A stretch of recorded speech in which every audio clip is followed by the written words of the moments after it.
All right. Hey there, Marci. It's so great to have you here today on the Confident Sober Women podcast. And I'm going to just turn the mic over to you and let you share a little bit more about your story. And then we're going to chat.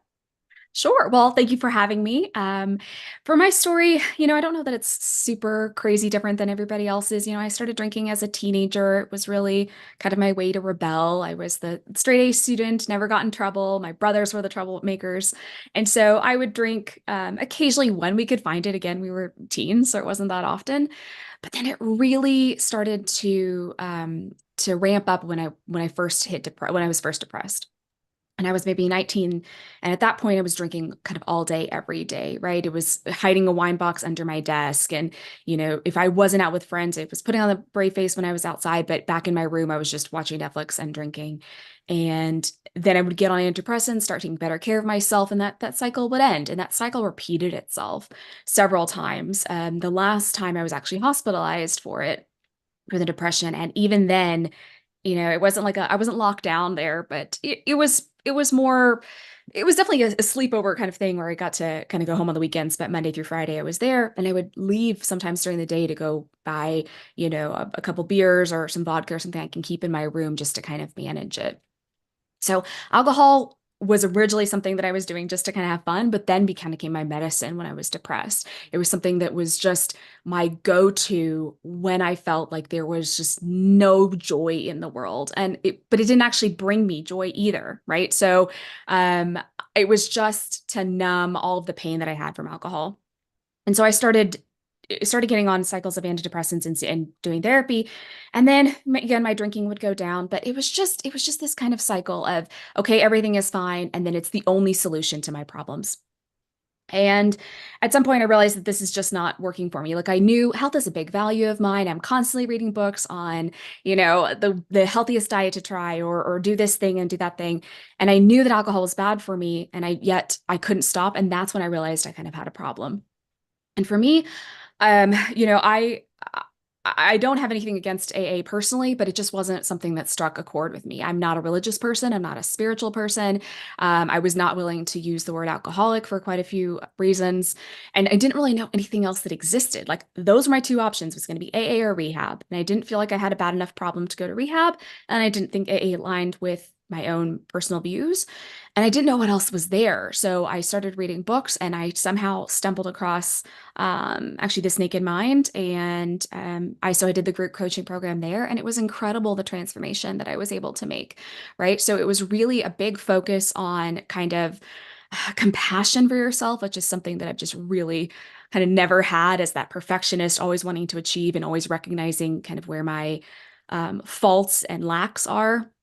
And at the other time, changing our beliefs and thoughts. And that's something that has really stuck with me. And that's what I really focus on now in my own coaching. That program was so transformational for me that I knew that I wanted to take this on myself, that I wanted to pass on kind of the joy of living free and being myself and actually appreciating that. And so that's why I dove into a coaching career with 3 months into that group coaching program. I decided this is what I was going to do. And so I started coaching that year, actually. Wow. That's a great share. Thank you so much for being so vulnerable and being willing to open up here with us about your story, your journey, really, Yeah. through the terrible kind of turmoil of substance use, right? Yeah. And I love how you really wove in some of the feeling work, right? Like there was a Yeah. lot of those sense of like lack of belonging, feeling like I didn't fit in, and then also the depression. I mean, there's some real um, coexisting For things sure. that occur when we're human, right? There's always Right. things that are coexisting. We're never just one thing. We're not just happy all the time or angry. There's always multiple things going on at one time. So thank you for being vulnerable and sharing about your depression as well, because it goes hand in hand a lot of the times with substance use, and your recognition of how you were self-medicating is, I think, pretty common. Yeah. Yeah. Like you said, there's you're not just one thing, and it's just that cycle. I would drink when I was depressed, and that would make me more depressed. And then I would keep drinking, and I just kind of got caught in this. And actually, I quit drinking January 1st, 2023. And like I said, I'm a perfectionist. This was going to be I'm done. I'm never doing this again. I'm over it. And 7 to 8 months later, I was depressed yet again. So my solution was to stay on the couch in my PJs, watching Netflix and drinking. And it was that I spent 3 days actually doing that, not really doing anything else. And it was kind of beating myself up for breaking the streak, quote unquote, which was just so hard for me to admit that I hadn't done something perfectly. I hadn't, stuck to that decision that I made. I broke my streak. Um, and at the same time, it was the perfect reminder that this is not what works. Like, as I was drinking, I was like, I'm not feeling better. Like, I'm still on the couch. This is not working. I know that alcohol is making my depression worse.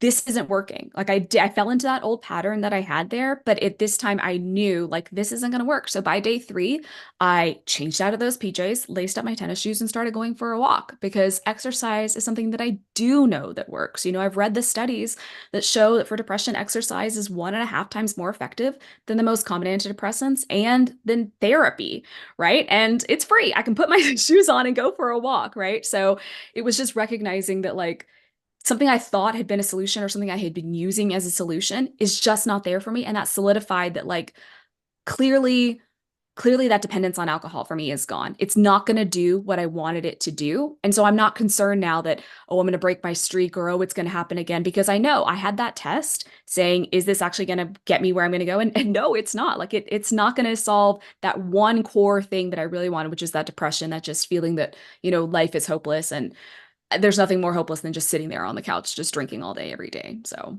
Mm, yeah, you got that right.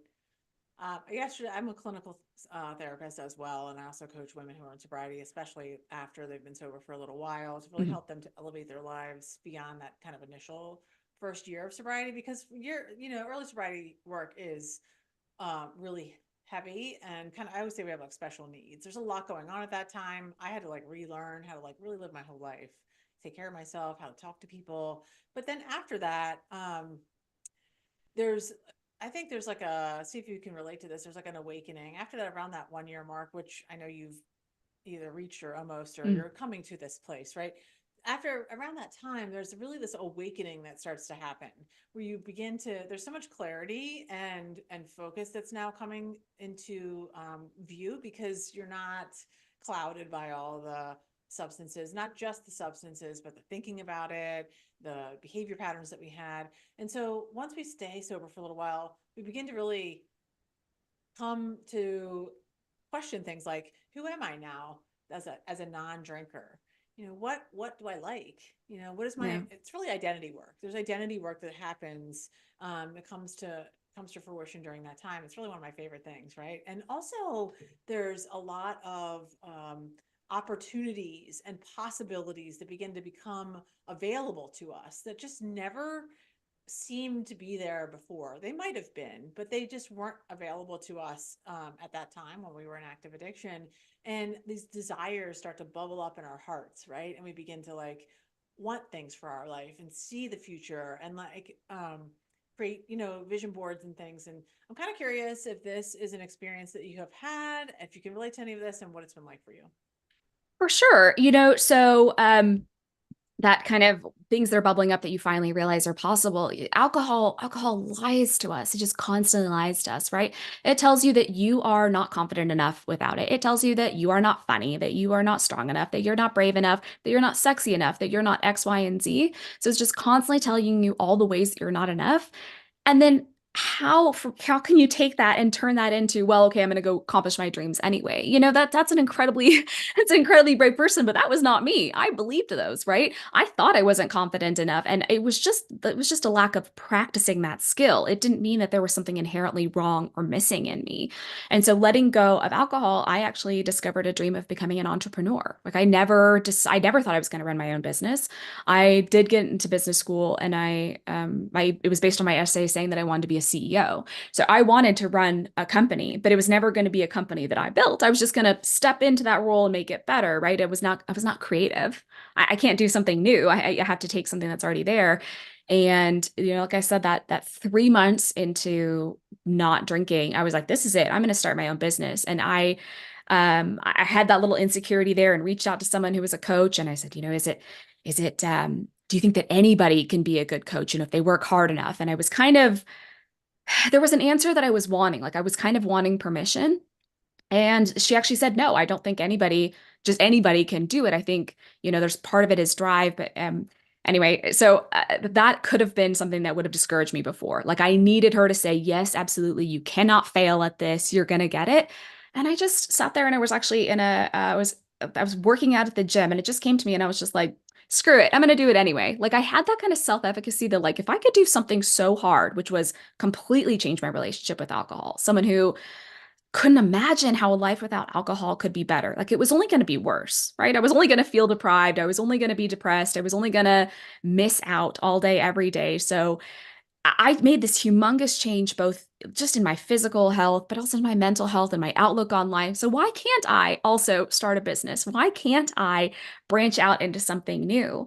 And in terms of finding our passions, I think we get so much time back when we stop drinking, right? I can't tell you how many hours I spent on the couch or at a bar, or you're not really doing anything like drinking is how you spend your time when you're not doing that. I mean, it can be a little disconcerting at first. You're like, okay, what the heck am I supposed to do with my evenings?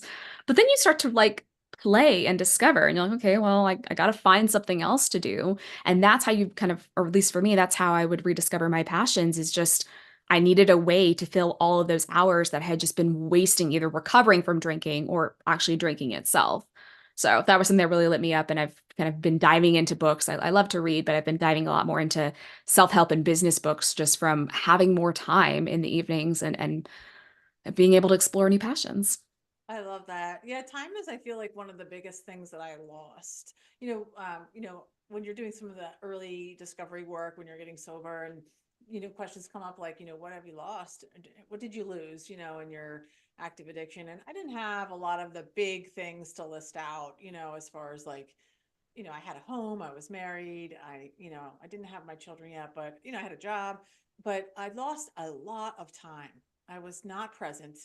I wasn't available. I mean, I was reliable. I showed up. I was also, I'm a perfection, or I was anyway, I'm probably a recovering perfectionist anyway at that time. But I just lost the time to be able to share with others, Yeah. or to be able to, I couldn't spend time with myself. There's no way I could sit alone and, listen to music or even, just quietly. I couldn't be quiet. Yeah. Um, and so I think that's something that we just minimize. Yeah. We minimize, and we want to be like, ah, nothing I did, it wasn't a big deal or whatever. But when you really reel it in, you're like, well, gosh, because I hear this a lot from people after they get sober, like, what do I do with all my time now? How do I, and sometimes it translates into, well, what do I do for fun, or how do I entertain myself? And, those are conversations, that we can have another time. But I'm curious if you're willing to, if you could say a little bit more, because you've mentioned now like perfectionism, which I totally Mhm. relate to and understand. If you're willing, and you could just only go as far as you want, but if you're willing to say a little bit more about kind of where you think some of that stuff came from. Like when you think about your patterns of thinking around perfectionism, around the not enough isms that you mentioned, not I'm not enough was my number one negative and limiting belief for my Yeah. entire life, right? And I know exactly kind of where it started and why it happened. And then I had all the other not enoughs too. But I'm just curious if you have been able to kind of make that connection and like what that experience has been like for you. I would also say that being not enough is something very strong for me. And I think it's probably something very strong for just about every woman because that's what society tells us, right? If you're not skinny, you don't have value. If you're not pretty, you don't have value. If you are just a woman, you have 20% less value than a white man, right? In terms of salary, like we're constantly told that we are not good enough just by being a woman. And then we have all these other layers that we put on top of that. For me, the perfectionism, I actually was something I was diving into with my own coach. I have a coach, I'm a coach. It's something that's a new way of life for me. And I think what, it generally boiled down to was I have two younger brothers, and I mentioned that they were troublemakers. They also weren't very great at school, right? So they needed a lot of help. So, every afternoon, my parents would be sitting down with them and had to sit down with them to do all their homework, or they just wouldn't do it, or they, kind of, um, you know, put some quick answers down and just get rid of it. And I didn't do that, right? I wanted the A's. I was a very independent girl. I want to do it myself. I'm a control freak. I like to, do things myself. And so I would kind of do my own thing in my own room. And I never needed help with my homework, right? I was always independent, but then that meant I wasn't getting attention. So my brothers who were kind of having these problems, they got the attention and I wasn't getting that attention. So I think that perfectionism is really coming from trying to get, trying to get that attention, trying to get my parents to notice me, right? Like I say this in a way like I don't think I wasn't like, they never paid any attention to me, but like, as children we have such these core needs that really shape us. It can be these very tiny events that really shape who we are and how we react in the world. And so I think that was something that I had internalized, was just that in order to have value, in order to have worth, in order to have people notice me, I have to go above and beyond. I have to be the best at things. And so that's something I've really been working on.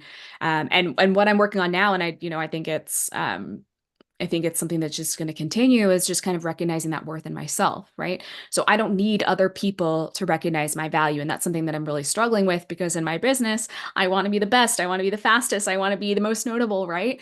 And again, it's coming from that need of recognition, that need of people paying attention to me.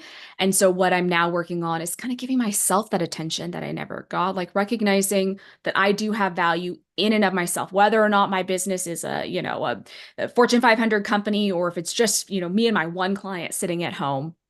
Um, it's just recognizing that I'm doing this for myself and that is enough. And just recognizing that we as humans, as women, as individuals, we are enough. It's just, it's such important work, and it's just not something that is innate, I think, in any of us. And there's very few people that are kind of born and recognized as like accepting themselves fully and recognizing that they have value. It's a very narcissism or just kind of everybody else recognizing that it's just hard. It's hard to accept ourselves as ourselves, I think, just in life.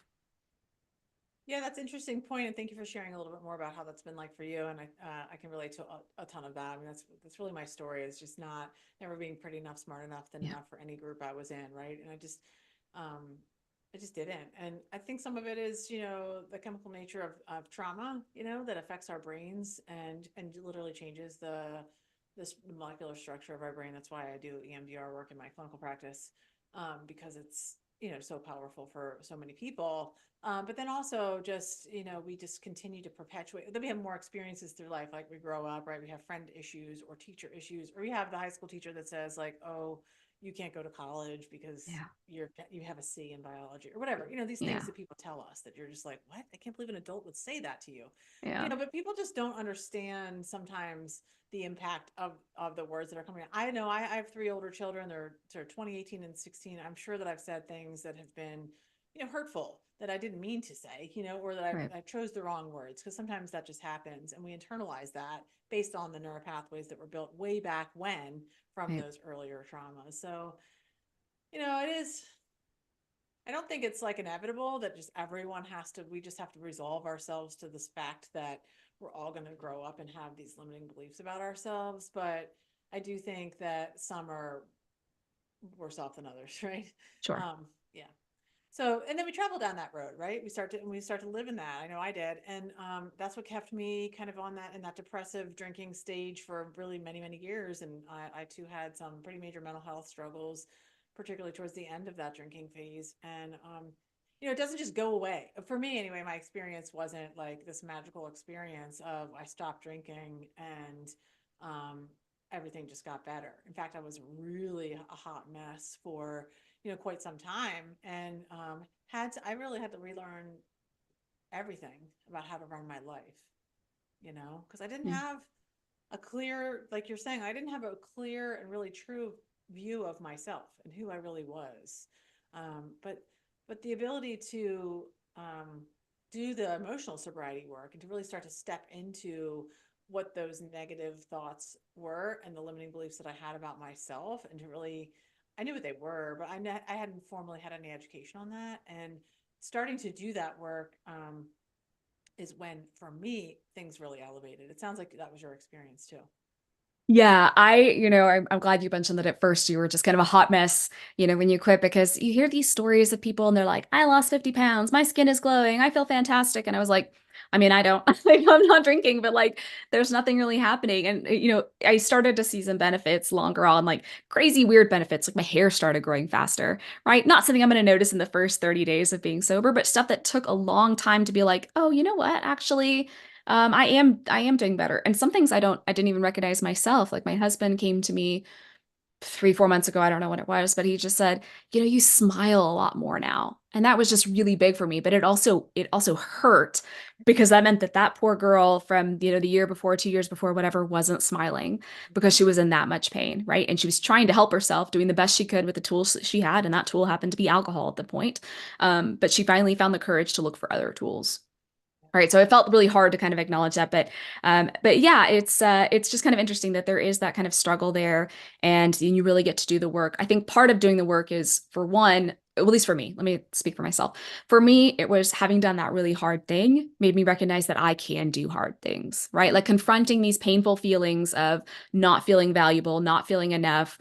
I'm able to kind of do that work because I've already done something so hard, something I never thought I was going to do, something that seemed impossible or terrible. Like I could do it if I had to, but like that would be the end of my life kind of thing. It would just be bad from there.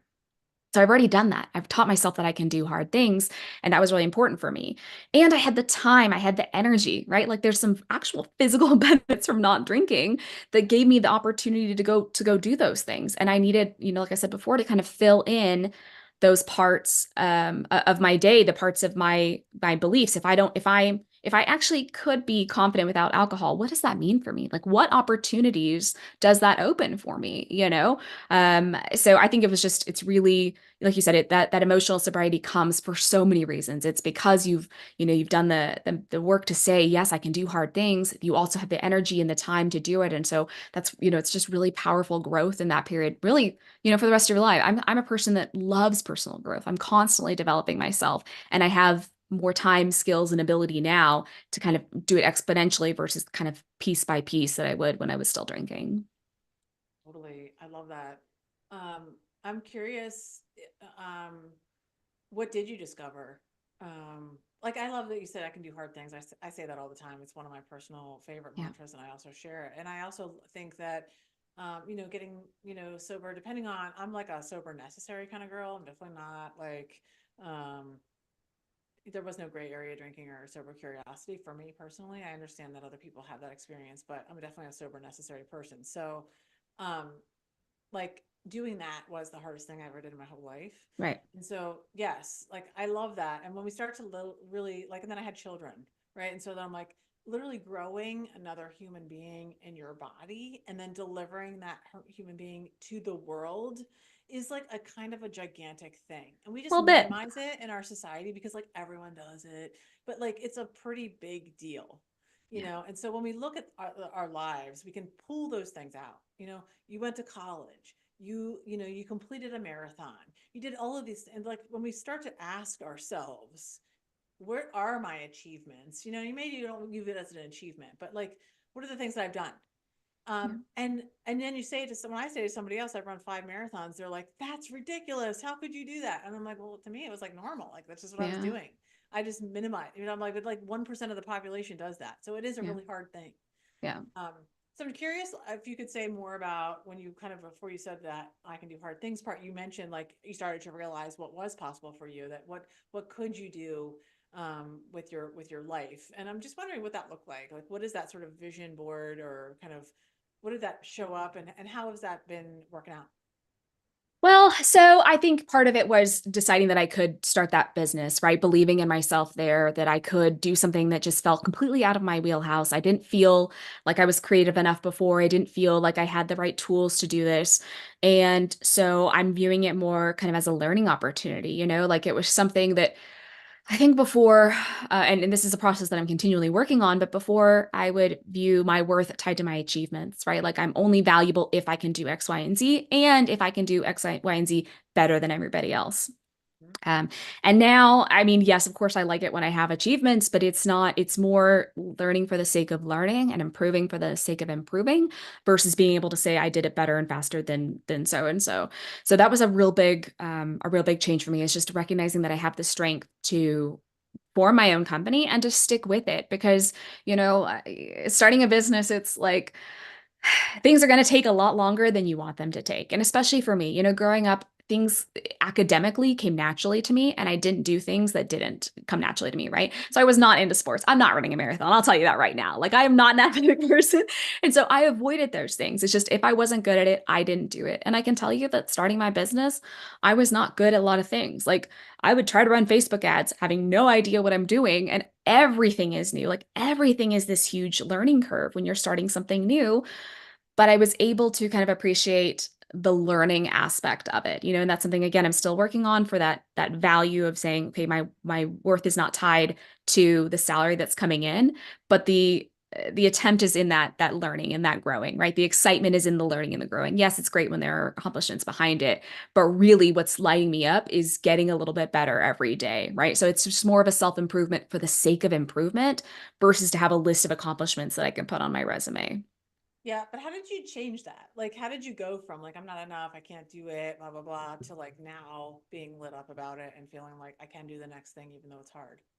I think for coaching, the coaching aspect was really just focusing on your thoughts, right? So before, I wasn't thinking about what it was that was driving me to drink. It just, I came home from work and I had a drink. It was A to C. But there's a B in there, right? There's that thought that alcohol helps me relax, and that is why I'm grabbing that drink. Yeah. And so being aware of my thoughts is just not something that I was really cognizant to, right? So part of trying to cure myself from this need from alcohol was meditating more and journaling more and trying to actually listen to what it is that I'm saying to myself.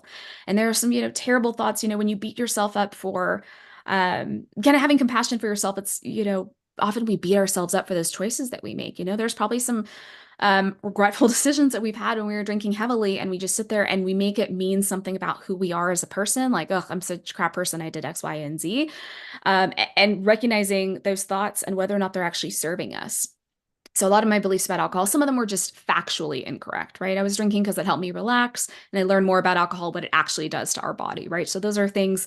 Drinking helped me sleep, what it actually does when we sleep. Some of those I can combat, but other ones were just kind of how that belief made me feel, right? Like, if alcohol makes me feel confident, what I'm saying is I'm not confident without it, right? I'm missing some part of me. And I had to recognize those beliefs there. That Hmm. starting my own business, I had to recognize that I had been telling myself, you're not creative enough, right? Like, you're not capable. This is not who you are, right? You're not strong enough, that kind of thing. So it's really just focusing on what those beliefs are, and then whether or not they're actually serving me, because you don't have to believe everything you think, right? There, you have thoughts all day long that you Yeah. just don't, they're nonsense, right? You think the same things just about every day, and a lot of them are negative because we're trying to preserve ourselves at the end of the day. But I don't have to choose to believe that. I don't have to accept it. I had been accepting it when I hadn't been paying attention to it, right? If it's just that running monologue in my head all day long, I'm acting based on what's there. But when I actually can stop and listen and say, you know what, that's just not helping me. It's not helping me to believe that I'm not creative enough or strong enough to start my own business. So I'm not going to believe that. I'm going to try to do something anyway. And it's just that noticing and changing those thoughts. Oh, that was a brilliant segue because while you were sharing, I was thinking about exactly the process and that I use. It might be similar. And, eliminate negative thinking patterns is the entire first module of my program that I work with women in my signature course, because I don't think that we can do some of the other work as well until we begin to really identify what those negative beliefs are and then begin to unpack and then reframe them. Yeah. So a huge part of that is kind of, I mean, you mentioned some tools, which I think is awesome. And that kind of comes at the end for me, like the meditating and Hmm. if it's prayer for you, if it's exercise, like whatever the things are that work. But the last part where you were talking a little about knowing what they are is really where I think the meat Yeah. and the beginning is. And this is really painful. So I always have my clients kind of do what I call like a thought inventory, where we really just ask them to, for a week or two, really begin to notice. Sometimes we don't know because it's been on like replay and it's just rote. We don't even, it's not like we're trying to think that. Like you said, they just come up, like they're just Hmm. there. But you might be so used to it that you don't even really know what they are. Yeah. Um, and we all do this, right? By the Yeah. way, like this is all happening all the time. So doing that thought inventory where you can begin to identify like what they are is really important, and like writing that down, seeing it on paper. I'm not good enough. I always make mistakes. I, I'm not a good mom, whatever it is. And then really being able to do the next level of that process, which is understanding whether or not those thoughts are rational or irrational. Right. You use the words like true Hmm. or lies, right? So it's the same kind of thing. Like, is this belief true or is it a lie? Rational or irrational? Those are the ways that I usually try to frame it, Hmm. because most of the time, those, if they're negative beliefs about ourselves, are irrational, and they come from like the back part of our brain, which is a very reptilian and irrational part of our brain, because that's where they got stored when they got started way back, probably in our childhood, Yeah. right? um Now, some, if you're a good and very sort of manipulative, rationalizing, intellectualizing alcoholic like me, you can come up with ways to make those negative beliefs about yourself true, right? Or to say, yes, in fact, that is true. And so, what I challenge people to do is to really look at it and say, like, where is the evidence for this? Who told you you were not good enough at this? Who told you you're not a good mom? Where's the evidence to point to show that those things are true? And Yep. again, if you're really good at this job, you can come up with ways to kind of, say that. But if you have a good coach or a good therapist or guide in your life or sponsor, whoever you have, and you're doing this work with somebody, that's why it's important to do it with somebody. Yep. They should be able to look at that with you and be like, hold the phone. Let's let's really look at that. Does that really indicate that you're not good enough? Or does it just mean that you didn't have enough information at that time? Yeah. Or that you weren't rested? Or you didn't, Yeah. so this process of inventory is really important. It's what you described. And then we get it. Then the beautiful kind of circling back comes when we get to begin to reverse these thoughts, right? Yeah. You probably do this work with your clients too, and being Yeah. able to really look at each one of them and saying, like, what would I rather believe about myself? Yep. um, and really challenge yourself. And this is hard. Yeah. This is hard for a Yeah. lot of people. I hate to say this is hard because that sounds like a negative thought, but it's challenging for a lot of people, especially when this is new and you're used to your whole life kind of living this way. I'm sure you would Yeah. probably agree. Yeah, I mean, in terms of challenging, like anything new is going to be challenging, right? If I'm going to go try to run a marathon tomorrow, it's going to be hard. Your first marathon might have been hard, but eventually you develop the skill and it gets easier and easier over time. In terms of recognizing your thoughts, I think part of it is recognizing that a lot of them are automatic, right? You're not going to be able to stop thinking something, like this kind of all or nothing thinking. There's a lot of automatic thoughts that are going to come, but whether or not you accept it is up to you. You said you can create evidence. If I feel like, ugh, I'm garbage, I'm a terrible person, yeah, I could probably justify it if I'm, that really rational thinker, and I probably could justify that to myself.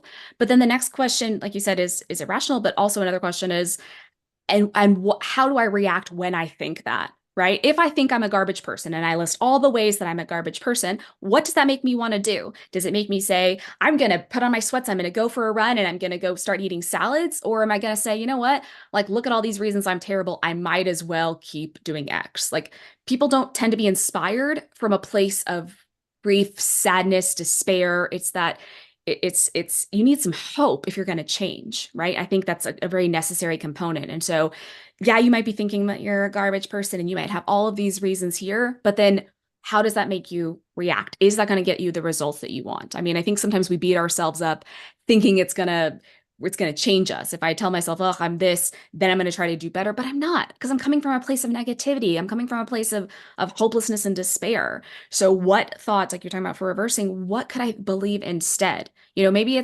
reversing might be too hard to say, okay, I'm a garbage person to I'm a wonderful person, but maybe it's I'm doing the best I can with the tools I have and I'm learning new tools.